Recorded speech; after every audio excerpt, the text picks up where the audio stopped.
Hola, mi nombre es Eleni Jaramillo. En esta oportunidad vamos a hablar un poco de la neurociencia cognitiva y para ello vamos a tratar el tema de la percepción y los tipos de hipnosis. La percepción. Una de las principales disciplinas que se ha encargado del estudio de la percepción ha sido la psicología.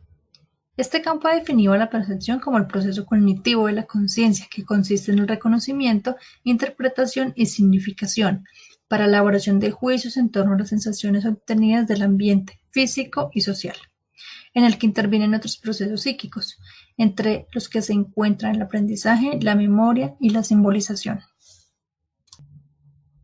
Fisiología de los sistemas sensoriales. Según Radolar 2014, la evolución nos ha dotado de diferentes mecanismos biológicos, sensibles a diversos tipos de energía. Se trata de los denominados sistemas sensoriales. Existen diferentes tipos de energía estimular que nuestros sistemas sensoriales pueden detectar como ondas electromagnéticas, ondas sonoras, las cuales llegan a nuestro sistema nervioso para modificar nuestra conducta y posibilitar una interacción al medio. La unidad estructural y funcional del cerebro son las neuronas y las células gliales. Se calcula que existen alrededor de 100 billones de neuronas en el sistema nervioso humano y unas 10 veces más de las células gliales. La transducción. Según Rodlar 2014, el denominador común de la transducción sensorial es un cambio en la permeabilidad de la membrana de la célula receptora, producido por la energía del estímulo sensorial. De manera que el efecto del estímulo modifica el potencial de membrana receptor y en última instancia genera potenciales de acción en las neuronas aferentes que llevan información hacia el sistema nervioso central. Debemos tener presente que el receptor sensorial puede ser una célula no neuronal especializada o una neurona sensorial. El efecto de la estimulación sobre una célula no neuronal o una neurona sensorial genera una modificación del potencial eléctrico, similar al que sucede en las neuronas postsinápticas, cuando la presináptica libera el neurotransmisor. La transducción comienza con una modificación en el potencial de reposo generada en un receptor sensorial por la energía de un estímulo determinado. La transducción sensorial es el proceso de transformación de los diversos tipos de energía, la estimulación sensorial, e impulsos nerviosos llevada a cabo por los receptores sensoriales. El procesamiento de la información sensorial que tiene lugar en el sistema nervioso central se divide en dos clases. Una es el procesamiento subcortical y el procesamiento cortical. En la mayor parte de los sistemas sensoriales, el procesamiento de la información proporcionada por las señales neuronales iniciadas a partir del receptor comienzan en diversas estructuras subcorticales, antes de alcanzar la corteza cerebral. Es en esta donde se cree que tiene lugar la percepción. Procesamiento subcortical. A partir de que diferentes tipos de energía de medio en el que nos movemos activan los receptores sensoriales y esto genera cambios en los potenciales de acción de las neuronas sensoriales. La información será enviada al sistema nervioso central a través de los nervios craneales y espinales. La estructura subcortical principal del procesamiento de la información sensorial es el tálamo. Toda la información sensorial, con excepción de la del sistema olfatorio, pasa por el tálamo antes de llegar a la corteza, concretamente por los núcleos de relevo de la información sensorial.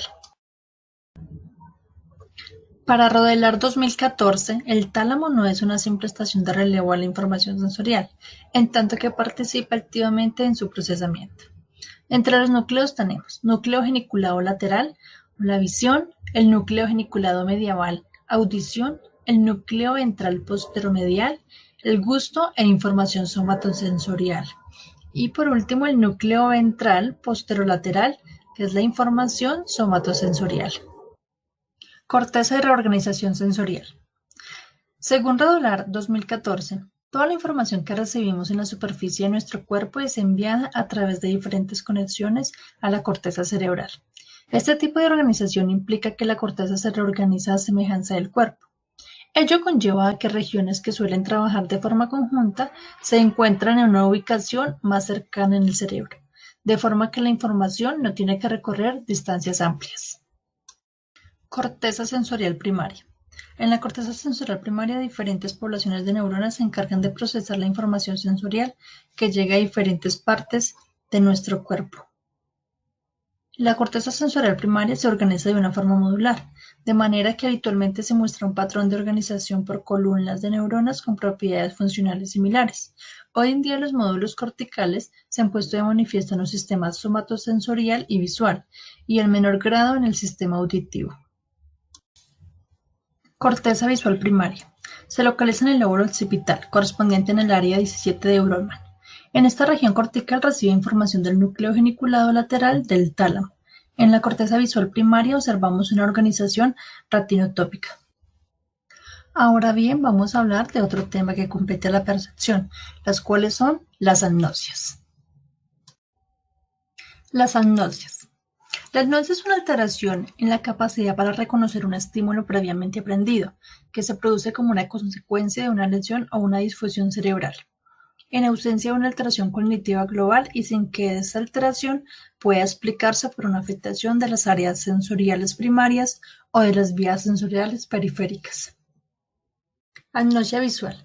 Consiste en la dificultad para el reconocimiento visual de objetos u otras categorías, relacionadas como personas, colores, estando conservado la agudeza visual. Entre las modalidades de agnosia tenemos las aperceptivas, las cuales son la incapacidad para percibir y dar significado a una imagen como consecuencia de lesiones del hemisferio derecho. Y tenemos las asociativas. Pueden existir desconexión entre el sistema límbico y visual. Tipos de agnosia visual. Entre ellas tenemos la agnosia visual para objetos. La agnosia visual para objetos es la alteración en la capacidad para reconocer estímulos visuales ya aprendidos previamente, como consecuencia de una lesión cerebral. Otro tipo de agnosia visual, la prosopagnosia.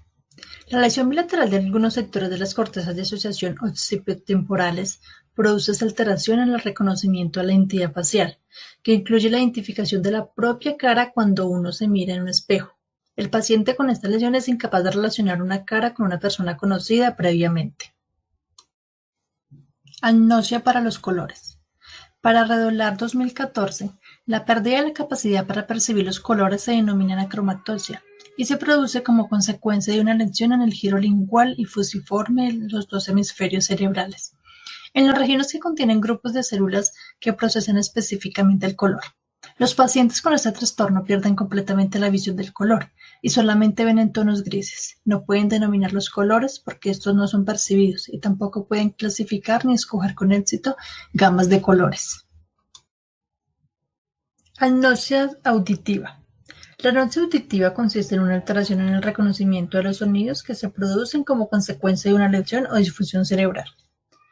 En ausencia de una alteración en las vías auditivas primarias, es decir, con una capacidad intacta para la audición. La agnosia auditiva debe diferenciarse de la soltera cortical, en la que el paciente pierde la audición como consecuencia de una lesión que afecta las áreas auditivas primarias, en el corteza temporal. En este caso, los pacientes se muestran sordos cuando realizan una audiometría. En las agnosias auditivas tenemos varios tipos, entre ellas la sordera pura de palabras. Se ha denominado sordera pura de palabras el trastorno en la comprensión del lenguaje hablado que se acompaña de una alteración en la capacidad de repetir palabras o frases y de una incapacidad para la escritura al dictado. También tenemos la agnosia auditiva para los sonidos. Los pacientes con este trastorno son incapaces de diferenciar los sonidos no verbales, pero difieren en cuanto a las características de su alteración, mientras que algunos pacientes perciben los sonidos como distintos, pero no pueden diferenciarlos. Y tenemos la amusia, la cual en el hemisferio derecho es la dificultad al reconocimiento de la melodía o el ritmo, y en el hemisferio izquierdo se altera una capacidad de lectura a partituras musicales. Agnosia olfatoria. Según Redolar 2014, en la base del lóbulo frontal, en la fosa anterior se encuentra el bulbo olfatorio, una estructura que recibe las proyecciones sensoriales a través del tracto olfatorio y las envía al corteza frontal y temporal, al tálamo y al hipotálamo. Las lesiones ubicadas en esta zona de la corteza frontal pueden producir anosmia, es decir, una alteración en la capacidad para oler, pero también pueden producir una alteración en la capacidad para el reconocimiento de los olores y los sabores. También tenemos la agnosia táctil. La anoxia táctil consiste en la alteración en la capacidad para reconocer estímulos táctiles que se producen en una ausencia de elección en las áreas somatosensoriales primarias. Esta alteración es el reconocimiento, puede ser debido a un fallo en la capacidad para discriminar las cualidades de objetos que se palpan o bien en un error en la relación entre las impresiones táctiles y el significado.